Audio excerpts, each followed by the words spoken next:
Isang mapagpalang araw po sa ating lahat. Ako si Godfrey Quezon and this is my devotion for today, December 19. And ang topic po natin for today is bakit sinabi ni Jesus na siya ang daan, katotohanan at buhay.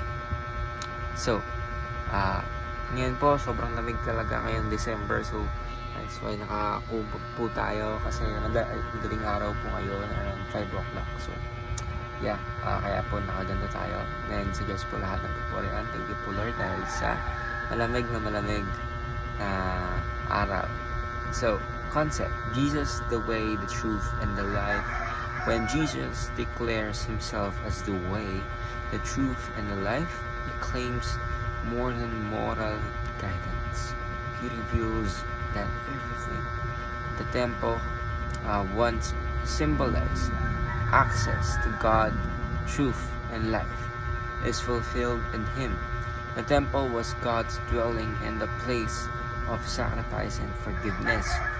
Jesus is the true temple, meeting place of God and humanity, where salvation is found not in rituals or spaces, but in Christ who brings us to the Father. Ang ating scripture for today is John chapter 14 verse 6. Basahin ko po. Jesus answered, I am the way, the truth, and the life. No one comes to the Father except through me. So isang pagpapaalam ulit po. Yun ang topic natin for today na Jesus the way, the truth, and the life. No one comes to the Father except through me. Isa po sa mga verses na gamit ng mga tao dahil they are declaring that only God, only Jesus is the truth, or only Jesus is the way to the Father. Sabihin, without God, without our Lord and Savior Jesus Christ, walang makakalapit sa ating Panginoon.